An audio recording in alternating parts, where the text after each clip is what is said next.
Imagine you just got asked to play a really well-paying gig, and they said, hey, no worries, the set list is Wagon Wheel, Don't Stop Believing, 1,000 Years, Perfect, Reckless Love, Blessed Be Your Name, 10,000 Reasons. What does all of those songs have in common? They are boring.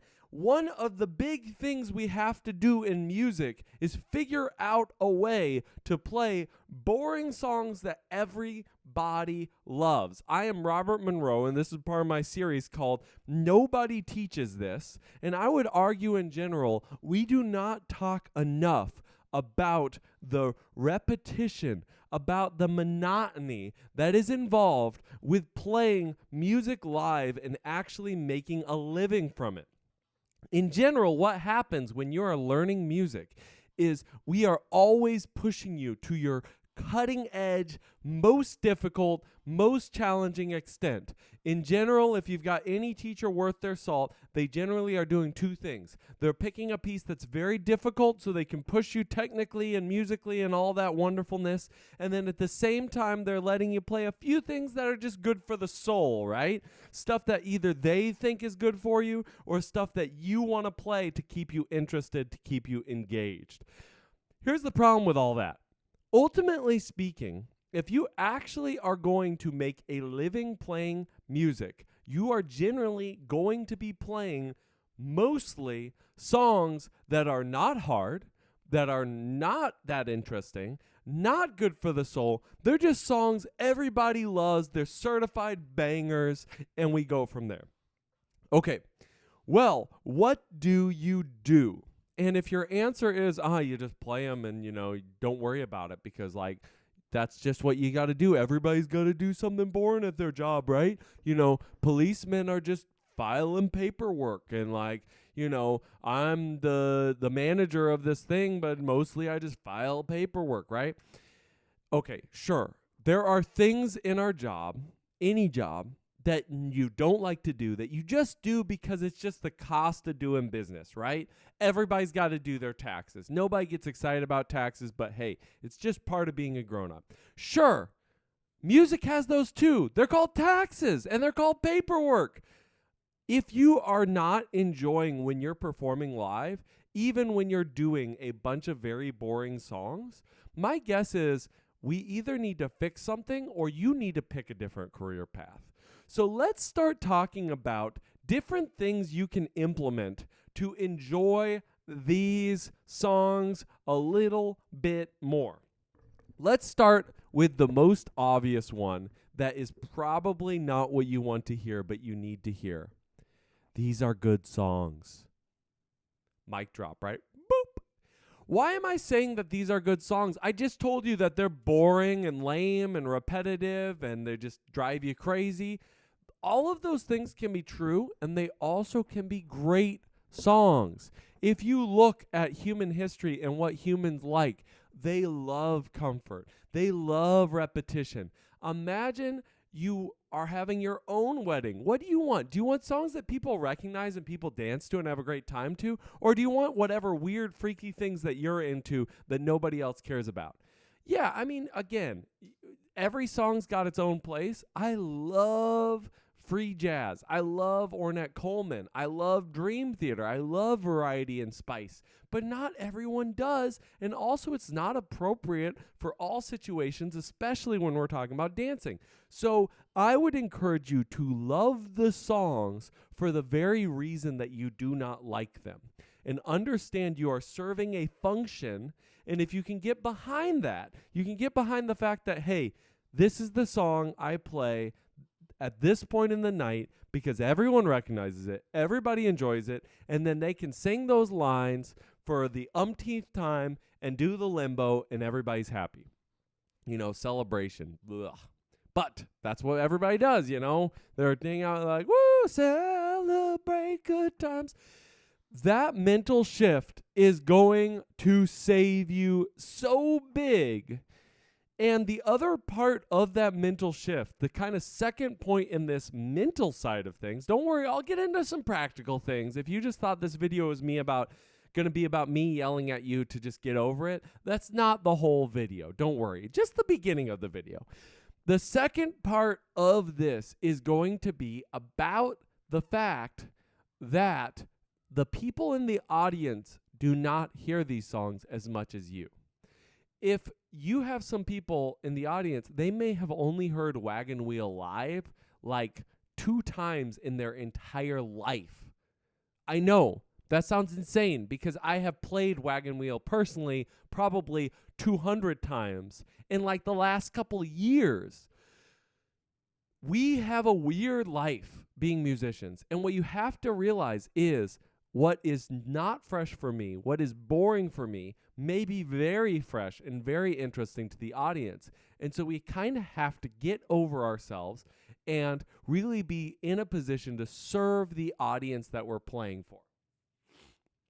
Next, getting into an actual practical strategy, not just beating you up for not being grateful for the fact that you get to do a 1 in a million job of being a live performer and you're whining about it.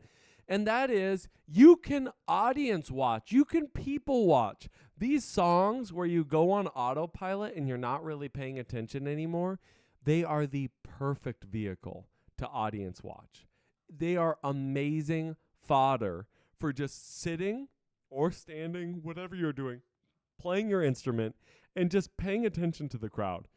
There are so many hilarious, touching, tragic, disturbing things to see at a wedding or a corporate event or whatever. You'll see people fighting. You'll see people drinking too much and having trouble. You'll see people fall off of a 3-story flight of stairs. That was terrifying, actually. They did survive, thankfully. But events are crazy. And if you get used to just looking around, 2 things are going to happen. First, you're going to be a better performer because you're actually going to be able to make eye contact with people and engage with the audience, which is, guess what? Performing. That's a really good thing to be doing, and we'll talk about that in just a second. But also, you're going to be entertained, and you're going to be engaged, which is going to be cool. Let's talk about performing for a second. If you're a musician and you think the only thing you do when you play music is playing music, you are sorely mistaken, and you need to fully understand philosophically what we're really actually doing here. We are communicating, engaging with other human beings. That is not just a musical activity. So even if you're playing the drums or the guitar, the more that you can make eye contact and engage, smile, look concerned, frown, whatever you're feeling inside with the song, doing that with the audience is going to do 2 things. It's going to make you a better performer. They're going to enjoy it more. You're going to get hired more because everyone's like, man, they just have that it factor and they can't explain it, but in reality, it's just because you're communicating so well. And then the second thing is you're going to have a better time. It's kind of like a fake it till you make it mentality. You're just going to enjoy it more because you're just doing the thing. That gets me into the next thing, which is moving your body. Yes, even you're playing Don't Stop Believing, boo-doo-doo-doo-doo-doo-doo, and you're just like, yeah, I'm rocking out to this. Even if you don't feel like it, especially if you don't feel like it, you're like, oh man, it's still an hour before we get to go home, and I'm playing Don't Stop Believing. I am dead. This is awful. Well, that's the time to start moving your body, and you're going to notice something. You're going to be like, this is kind of a banger. Oh, man, and our guitar sounds great tonight. And you're going to externalize yourself a little bit, and you're going to get out of your own head.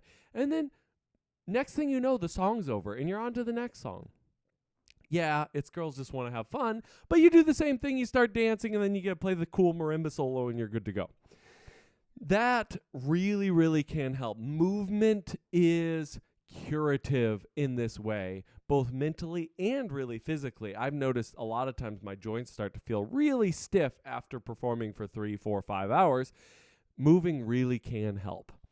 All right, let's get into actually some practical things on the piano. Let's play a little bit.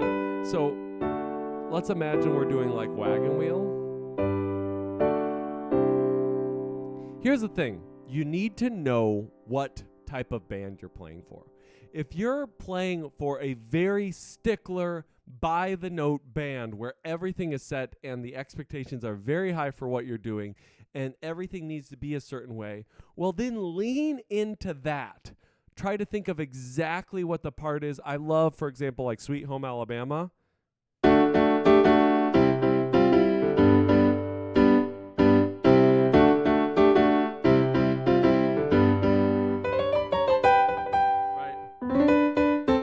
All that stuff. Try to nail exactly the part, not just sort of halfway. And I'm speaking to all my professional musicians right now. I know how to halfway a part just as well as the next guy. We all do it. We all do it all the time. This is me calling you out. You cannot be bored and also do a part halfway. That is not allowed. You got to take that completely out. You are only allowed to do one of two things. You can either be still enjoying a song, still really trying hard, or be completely and utterly bored, but killing that part. Playing it exactly like the record. Let's imagine, on the other hand, though, it's a loose band. Maybe it's a blues band, maybe it's a jazz band, or maybe it's just a throw-together band. Everyone's having a good time. Nobody really gives a rip. This is your time to experiment and have fun. You can do this one of two ways. The really explicit way where you're just in everyone's face all the time, or the really subdued back way. Well, let's talk about the really explicit way first because it's super obvious. And that is you just improvise all the time, just crushing nonstop, right?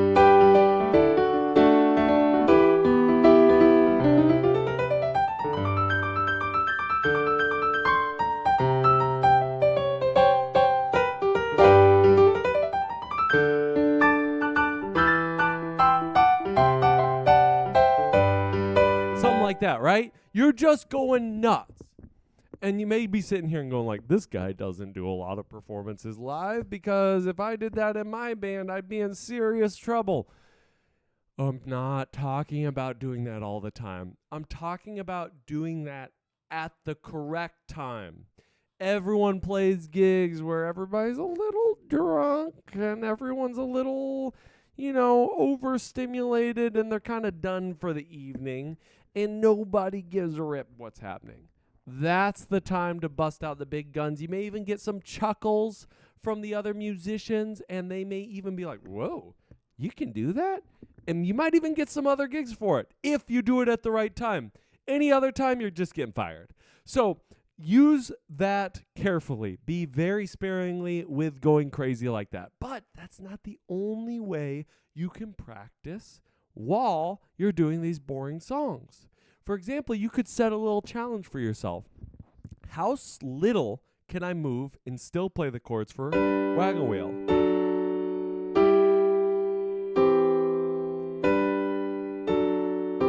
Can I go up while I'm playing Wagon Wheel?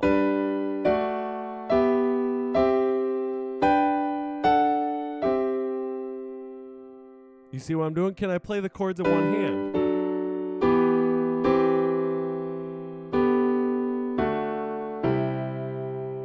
Little challenges like that, if done right, no one will even notice that you're doing them, and you can get so much better. You're basically practicing while you're getting paid. Think about that. You're getting better at your instrument while you're getting paid. That is pretty sweet. That's pretty awesome. A lot of times, like little lead things I will do in my left hand, even if I'm supposed to be doing them in my right hand, because again, sometimes you get a little bored and you just want to practice, and that can be a great avenue to do that. All right, so we've discussed psychological ways to not be bored. We've discussed practical on-stage performer ways to not be bored. We've discussed playing ways to not be bored. The final one is make sure the gig is worth it. If you're getting paid $50 to be playing a bunch of songs you don't give a rib about, 3 hours from your home with no gas money, well, guess what? You did that to yourself.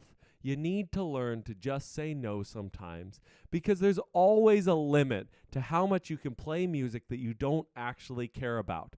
Even though I'm saying there's something to be learned from every song and you can learn to enjoy these songs, at the end of the day, you really do need to have it be worth it for you. So, with all that being said, I hope this was helpful. This is something I don't think anybody really talks about, so hopefully you learned something. Leave a comment about maybe your least favorite song to play live. And until next time, I'm Robert Monroe. Thanks so much. Like, subscribe. It super helps, and I'll see you next time.